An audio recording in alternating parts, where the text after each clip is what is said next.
All right, so I have the daily graphic here. Comes with a photo of President John Mahama and President Emmanuel Macron of France. Now they say Ghana and France deepen bond. Our president is in France right now. OSP to prosecute Ofata and 5 others over SML deal. Dr. Elombi takes over as Exim Bank's 4th president and pledges to deepen impact, strengthen partnerships. As well, on the back page of the paper, bring breast cancer treatment under NHIS. That's according to survivors. 3 Bono police officers interdicted for extortion. Yes, and on the who interdicted for extortion? 3 police officers in the Bono region interdicted for extortion. I think they were captured on camera. Now, Sudan RSF chief promises investigation over El Fasher killings.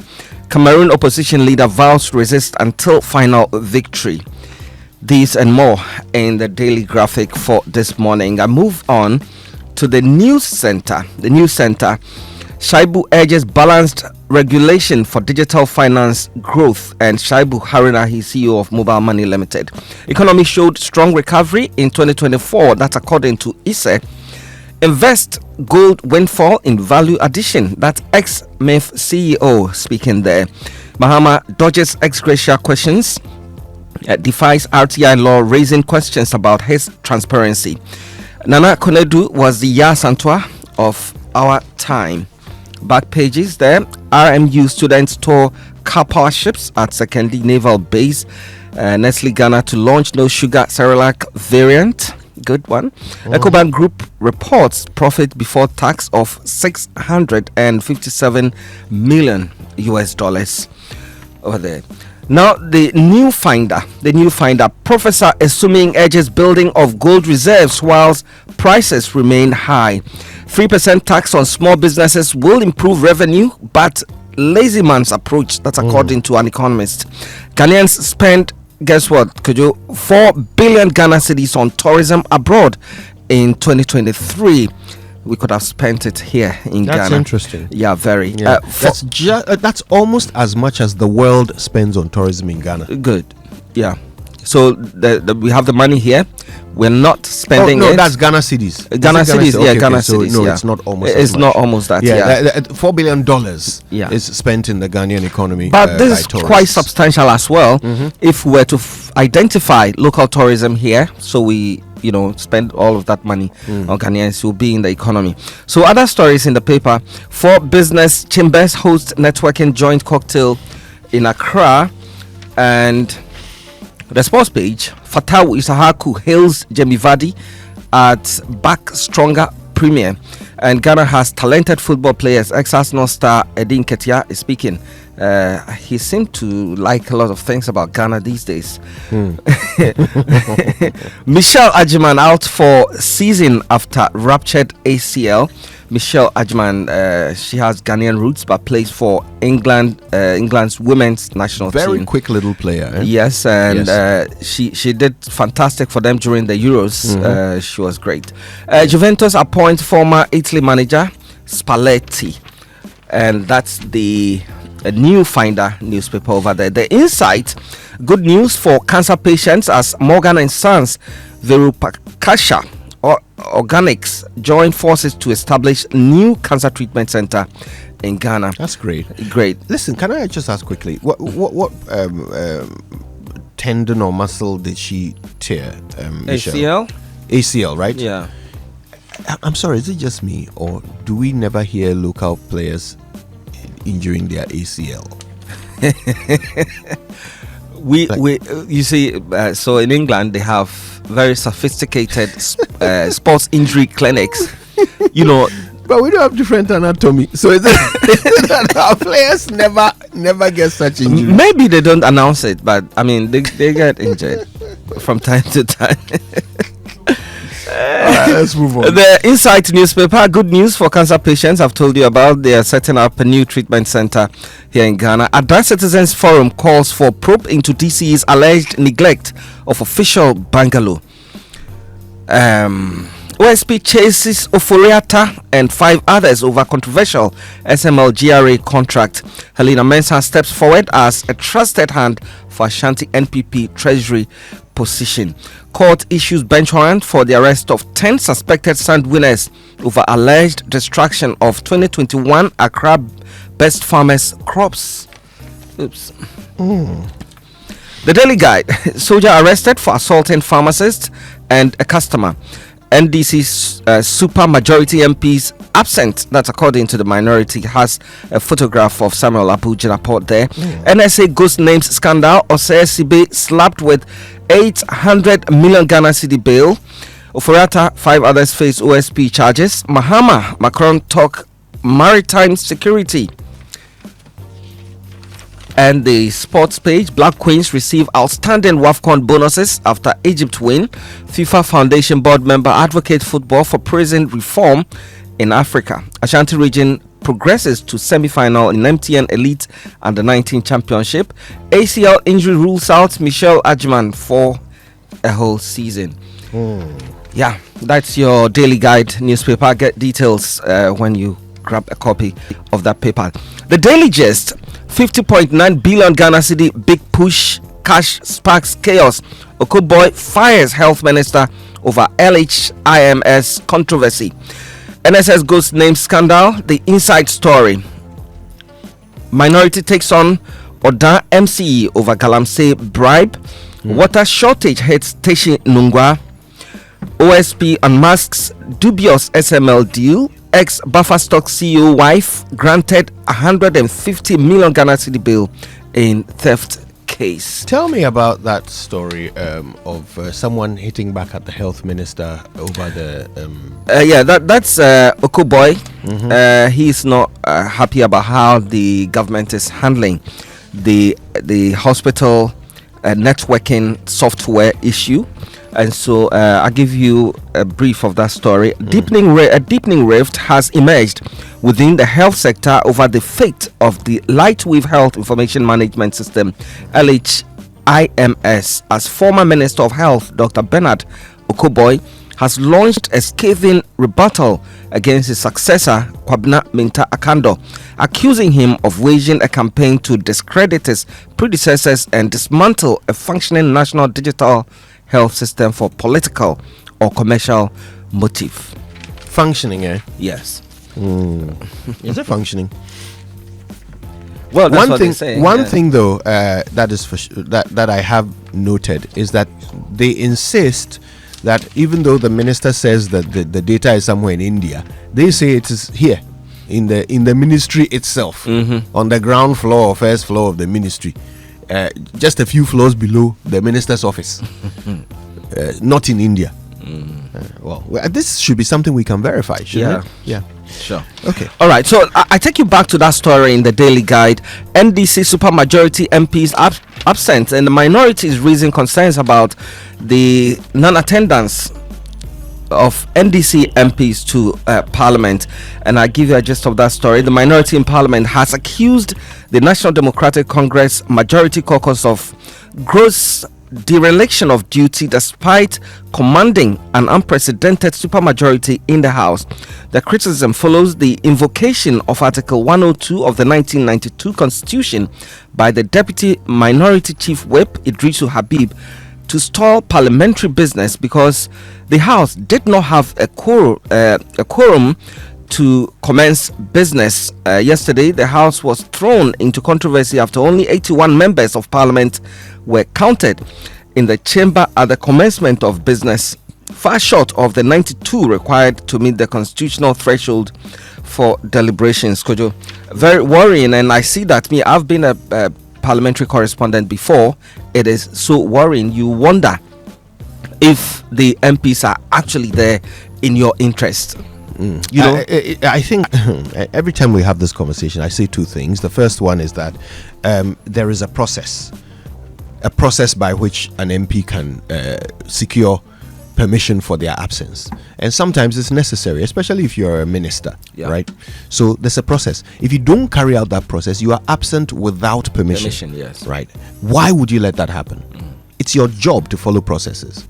Why would you let that happen? So beyond that, when you start explaining why you are absent, nobody even wants to listen. Nobody wants to listen, yeah. Because there's something you're supposed to have done. Why did you not do it? Anyway, let's learn a little bit more. Our very own Kwesi Asante, who covers the Parliament for us, is on the line. Kweku, good morning to you. Good morning, Kojo, Fred, and the guys. How are you doing this morning? Yeah, we're all great, thanks. Yeah, so tell us what exactly you are learning about this rampant absenteeism that's being reported. Yeah. Well, I mean, since the start of this meeting, I think even the entirety of the 9th Parliament, attendance has been very bad. And of course, I see where the legal is coming from. It's a bit of a slant. The numbers they report, not so much accurate. Because yesterday, when the minority raised the matter of quorum, the Speaker caused the numbers to be counted. And according to Article 102, if there was no quorum, Parliament would have to adjourn. When the table office did a count, according to the Speaker, there were 103 MPs on the floor, which meant that there was quorum, and so business proceeded. So I don't know where the 83 is coming from. But yesterday, they had a quorum to do business. But generally, this meeting, whenever Parliament has started sitting, there are about 30, 40 MPs on the floor, on both sides, really. And, of course, the minority are right in saying that you have 189, I mean, in terms of speaking to the majority side. So they, by themselves, can only fill up the chamber and do other things. So, Kojo attendance has been piss poor from the start of the meeting, and every time there is 30, 35, 40, sometimes just about a handful, sometimes 12, 13, 14 on the floor. It's been terrible, so much so that 2 days ago, the Speaker of Parliament had cause to threaten that if you don't show up for work, as part of what the Constitution says, your seat will be declared vacant. That hasn't been done. We know there are Adjoa Safo-Dibako, Kennedy Japan, Henry Cote, all of them missed that constitutional threshold. Their seats were not declared vacant. So it's been very bad. And yesterday, when the issue of quorum was raised, the minority at the news conference where they talked about how they feel like the NDC MPs must show up because of the numbers they have.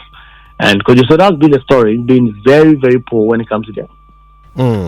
So I wonder how the MPs themselves feel about this issue of absenteeism that keeps coming up. I know that the former Speaker, Right Honourable Michael Kwesi, made a ruling that essentially determined that an MP is there to represent their party and not their constituents. Do they feel any sense of guilt not being available to speak for their constituents, especially if they are away on party business? Well, you get that sense, but for so many of them, some of them even tell you that, I mean, comparatively in other parliaments, you don't normally have to see MPs on the floor if they are out there doing some committee work or other parliamentary business. And that, it is only when the attendance is needed, specifically on the floor, let's say to come and pass a bill, to come and vote on something, that they will be there. And they will tell you that if you look at the US Congress, there are barely 40 people on the floor at every point in time. Meanwhile, it's about 400 people in the House of Representatives, for instance. So there are so many of them who get a sense that they're just not remorseful about the numbers. And some of them also think that it's very embarrassing. And the Speaker of Parliament is one of them. They think it's embarrassing. It sends a very poor picture about Ghana's Parliament. If at every point in time, there are about 30, 40 people on the floor out of 276. And I feel like something has to be done about it. And really, it has to be enforcing the Constitution. Because if you are not around, you must seek permission. If you don't seek permission, for 15 sittings, you have to lose your seat. And for some of the data we are seeing flying around, whose authenticity I can't confirm yet, there are MPs who've missed it way past the number. And the Speaker of Parliament alluded to that on Wednesday when he said that he had data that pointed out some MPs had breached that, but he was not willing to enforce the Constitution now. But this meeting, if the MPs did not show up, like that, he was going to enforce it. Now, how difficult is that permission seeking process? Is there some administrative difficulty to it that may explain the reluctance of MPs to follow it? Well, not really, because what you have to do as a member of Parliament is to take a form from your chief clerk's office, fill it, and tell on the paper why you are going to be absent for a day. The chief whip will transmit the letter to the Speaker's office, and then if the Speaker looks at the reason and believes that it is worthy, they will approve it. It is not mostly that you hear that the Speaker of Parliament has rejected an absence request or something like that. But aside that, I mean, that is even a fraction of the case. I think the bigger question is, why are so many MPs absent on the morning, for instance? So today, when they say at 2 o'clock, you will see about 12 people on the floor. Where are the rest? Is it possible that 260 people, MPs, are out there doing something simultaneously, for which reason they need an absence request? So those are some of the nuances, and those are some of the questions people have been asking. Where are they? What have they been doing? Kojo, at the start of last meeting, the MPs decided themselves that maybe 10 o'clock sitting is not helping them because they have to be out there doing all sorts of things, lobbying in ministries, departments, and agencies for projects for their constituency. So they moved sitting to 2 o'clock. That clearly hasn't worked because at 2 o'clock, MPs are still out there doing whatever.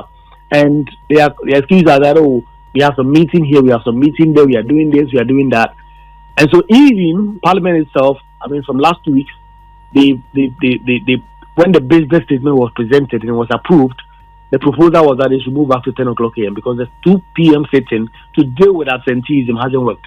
And now they are even complaining that when they sit at 2 o'clock, it means they have to close about 8, 9, 10, and their health is at risk. You know, a lot of them are old people with a lot of comorbidities and all of that.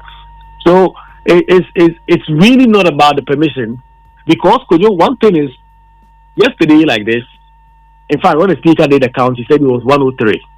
At some point, they were way less on the floor. But today, if you look at the votes and proceedings, it will tell you that 200 MPs were present. It tells you that either some people are signing for MPs or the MPs themselves are coming in late. Later, when Parliament has adjourned and going to the office where they can just sign in and actually go and sign in that they showed up for work, even at the time when Parliament had adjourned. Then there are questions. The MPs will tell you that if I'm in the precincts of Parliament, let's say I'm in Justice 100, I'm doing some meeting of a committee, I'm supposed to be considered as present. In fact, Alban Bagbin himself in the 8th Parliament did make a ruling, I don't know if you recall, where he said, when you are within the precincts of Parliament, you are considered present. And so that is also a nuance that people are concerned about. Now you go to the floor, you see 30 people, the next morning, the attendance register tells you that 200 people came to work. Where were they? Is it that people are just signing for people or something like that? The Speaker himself, so many times, they've raised those issues. But in Parliament, it's such a paradox. A lot of the things that you just can't get away with everywhere else, probably you just can't get away with it when it comes to Parliament. It's fascinating. And Kwaku, I want to thank you for that update. No doubt we'll be keeping an eye on this absenteeism issue as it unfolds.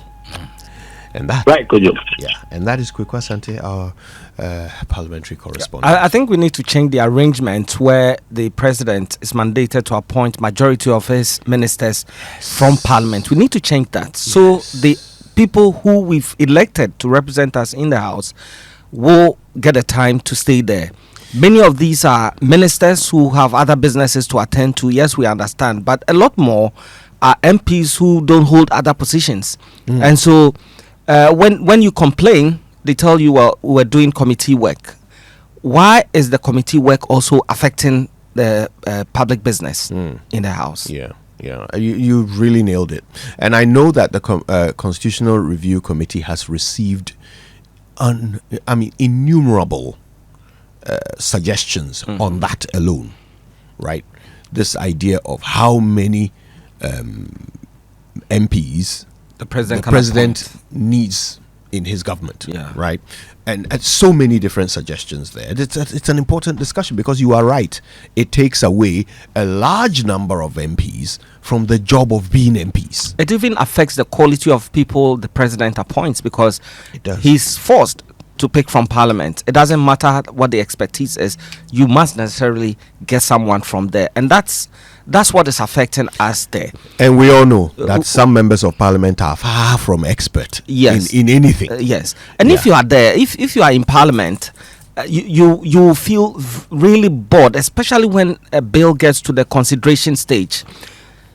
When a bill gets to the consideration stage, most MPs are out. It's just a few who stay to do, and that's the stage they call delete and insert. That's where you really scrutinize bills that are being passed, So what can we do? What can we do to ensure that you are there always? I think the 15-day absenteeism without permission that leads you out of the house is too long a time. That's over 2 weeks. Too long.